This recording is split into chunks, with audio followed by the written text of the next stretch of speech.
Hello everyone, I'm Jordan Lee, and in today's video, we're going to be talking about the Cuban Revolution and the crisis that soon followed, as this is one of the worst crises in the Caribbean on how many people escaped Fidel Castro's rise to power and debate whether he's good or bad, as this is what Versailles restaurant here that we're in Miami, Calle Ocho, is all about. In a little later, we will be talking to Keventure on the travels that he went to. The Cuban Revolution, which lasted 5 years, dealt with Fidel Castro's plan to overthrow Fulgencio Batista, a ruthless dictator from Cuba. Once Batista was finally overthrown and Fidel seized power, he ended up proclaiming that he was in charge before the worst. Castro immediately eliminated free speeches, elections, and turned Cuba into a communist nation. Anyone caught doing what he disagreed with, or even challenging his rule, were subjected to imprisonment or death. At first, the people supported Fidel and his group because they wanted Cuba to be free from a dictator and that he may hold the possibility to a more free nation, until they realized it was all too good to be true. In the middle of the Cold War, the USA worried that Fidel in charge might be a really bad term for the worse, because he may turn Cuba into a communist party country right away. He ended up also lying about him not being communist, but was one anyways. His government, once under communism, took property away from the rich owners and gave them to the working class people. Newspapers were also changed to print the new government's positions, or else they'd be shut down. Even though free healthcare and expanded public school systems appeared in the middle and upper classes, they were still mad. They fled Cuba and settled in Miami, Florida, USA, where the US were glad to accept these refugees. He then lost the USA support, but turned to their rival, the USSR. The Soviet Union provided Cuba with needed goods, such as food and fuel for the people. Castro also became close to Nikita Khrushchev, the USSR leader, prompting the USA to get back at Cuba by stopping trade with them. Cuban exiles were also trained by the US to try to get rid of Castro too. They landed on the Bay of Pigs beaches in 1961, but failed as Fidel found out and then countered their attack and captured them. Next would be the Cuban Missile Crisis, where the USSR had agreed with Cuba to send missiles to the tiny nation and position them there. In 1962, the US spies took photos and alerted President JFK, who told the USSR to remove the missiles. He then threatened to attack the USSR if they attacked America first. Afterwards, the US Navy blocked the Soviet ships from entering Cuba, which they then turned away, thus ending the crisis. In the following years, Cuba's economy fell as the nation had its hardest years to grow food to feed the citizens. In the 70s, the 10 million ton harvest failed after 7 years. Fidel also said if anyone wanted to run for office, still had to agree with the Communist Party of Cuba. The nation endured hunger, poverty, corruption, and disease throughout the island in the 80s. The truth was that freedom never came as promised. More people then left Cuba to the USA, where President Jimmy Carter took in 3,500 refugees. His successor, Ronald Reagan, the next USA president, who was anti-communist, also sent troops to Grenada, where the USSR and Cuba had planned to build an airport there. They caught hundreds of Cubans and sent them back home. When Mikhail Gorbachev, the new Soviet leader, changed his government system, this was a big blow for Fidel, as he made glasnost, openness, and perestroika. This meant Cuba would not be able to get goods needed from the Soviets, and disaster would break out. After the Soviet Union fell in 1991, Cuba lost $6 billion in aid, as oil was not reliable any longer. This made the needs of the nation harder to come by, with goods being rationed. Tourism was a way to help reduce debts, but not enough people wanted to now practice, but now do public works. This made the needs of the nation harder to come by, with goods being rationed. Tourism was a way to help it reduced debts, but not enough people now wanted to do public works or jobs in legal practices. In 2000, the US softened their ban by allowing their companies to sell food to Cuba, making it easier for the people. Fidel then passed power to his brother Raul in 2008, where he served till 2018, and now passed the presidency to Miguel Diaz-Canel, who's the current president. In the mid-2010s, US President Barack Obama normalized tensions between both nations to do businesses by ending the past Cold War era hostilities with fresh ideas and policies. His successor, Donald Trump, ended the relations, but not before the current president, Joe Biden, went back to the Obama-era's policies by expanding staff in Cuba's embassy. Today, Cuba still suffers from poverty and food shortages, and the people still argue and debate whether Fidel is the hero or a villain. Tensions are also high on the Cuban thaw, with some liking or disliking it, but it's up to us to decide on our own.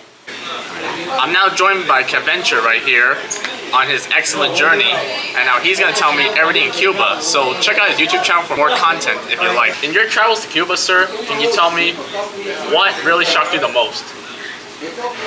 Well, one day I was just walking in Havana, and some random guy runs up to me, and he was pretending like he wanted to be my friend. It turns out he was a pimp. And then he showed me a girl, and that girl turned out to be a prostitute. And yeah, it was a really weird situation I got myself into. So that struck me the most. Yeah, and also like everything's very old-fashioned there. You know, nothing's new. So. I can see. Wow. I would like to know, were the citizens very nice to you?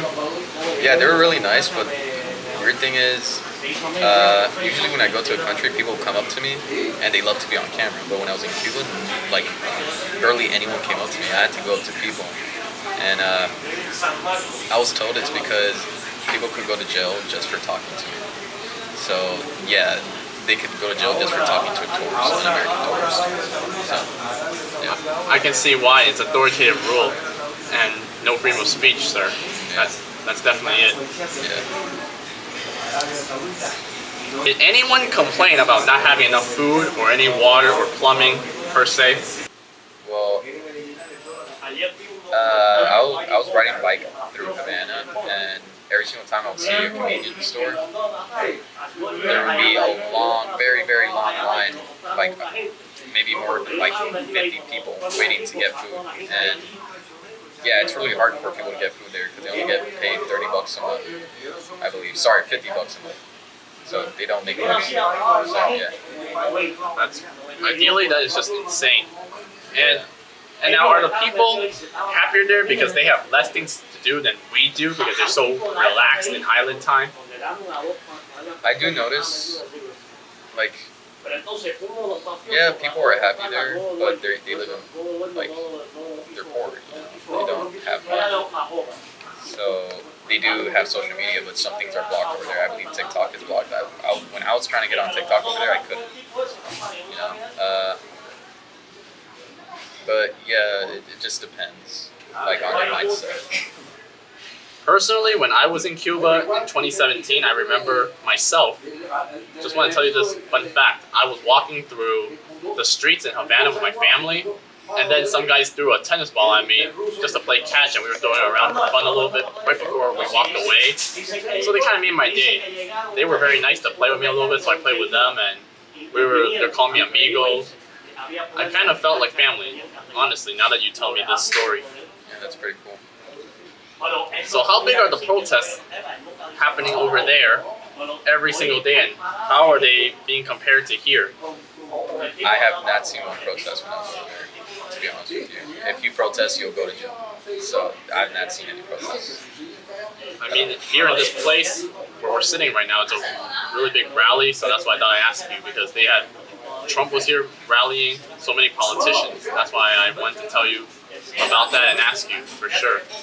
Is there anything nice you want to say about the beaches and the landscape you want to talk about that's on the island? And why do you think tourists should go, regardless of the political instability that goes on each and every day over there? Well, the beaches are beautiful. I'm not gonna lie. Like the waters are like crystal blue, like very clear.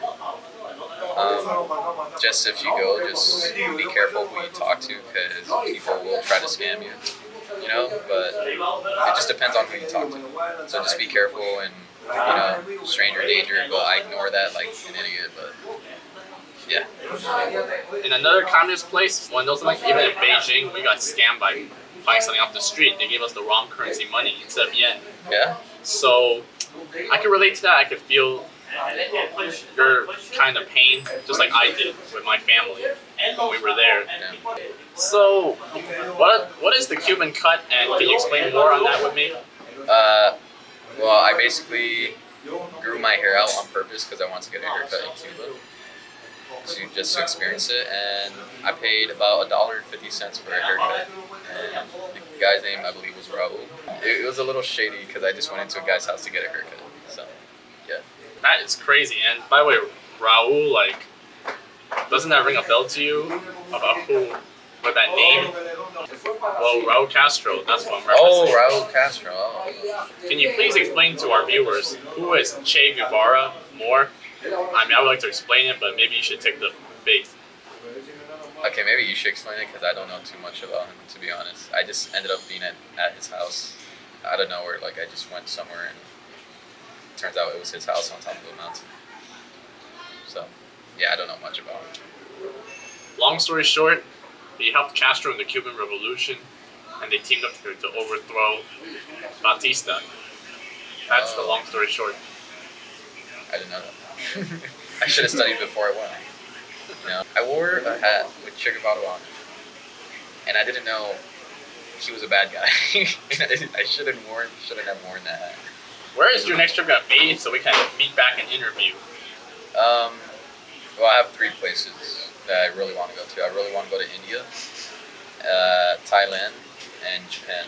Japan may happen within the next 2 weeks, but it's not 100% sure yet. So, yeah. Oh, great. That's wonderful. We'll see what we can do about Japan and the history later on. You should come with me.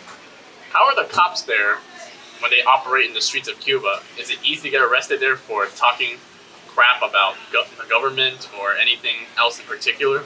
If anyone catches you, if the cops catch you, you'll go to jail. So just for talking to a tourist, you'll go to jail. If, like, a random Cuban could come up to me and say, "Hi, how are you?" He could go to jail just for saying, "Hi, how are you?" So I think that's why not that many people approached me when I was there. Are they spotted with café con leche, like what I'm holding right now in my hand? Yeah, they are. Yeah, the coffee there is really good. Best coffee. The food there was actually surprisingly pretty good. And I say that because like they're poor and they don't have much resources and stuff. But yeah, the food was good. I did have some weird food combination with pizza and spaghetti combined. I never had that in my life, and the pizza was really bad. I'm not gonna lie, but the spaghetti was pretty good. But yeah, it was a weird combination. I also got lost in a cave, and yeah, that was pretty interesting. Getting lost in a cave, and then when I got back to the tour guide, when I found him, he's like, "Oh, you gotta be careful because a girl actually got lost before, and she never came back." So yeah. At least you didn't end up like those boys in Thailand. 18 days, they were trapped in a cave for 2 weeks. They were soccer boys. If you remember hearing that story on the news, I don't remember that. you might want to look it up. But luckily, you didn't end up like those soccer boys at all. That the divers all around the world had to come rescue them, and the news was covering them heavily. Thank God it was not like that. You managed to make it out. Yeah, I know. It was pretty scary. So my next question for you is, when you were in Cuba as well, did you at least manage to go to a fort or see a statue like that looks like Jesus Christ there? Because I went there myself and I ended up going on tour seeing those stuff with my own family. Yeah, when I rode a bike to Casablanca, that's what it's called. I ran into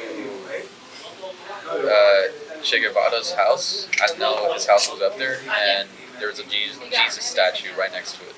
It's just above, like, all of Havana. You can see all of Havana from over there. It's pretty nice.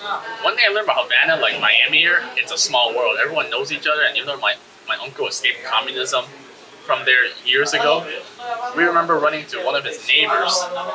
That it's a lady. She said, "Hey, I remember you. How you been?" She was like, "I remember that face. It's been a long time."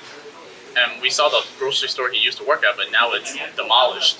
So, do people tend to know each other like in that sense that it was just a small world? You couldn't miss anyone. Yeah, pretty much. Havana is not that big, to be honest. Well, it didn't feel big to me because I rode bike all around. So, I don't think it's that big. Where would you say is bigger, the Havana or the nation's capital here in the USA, Washington D.C.?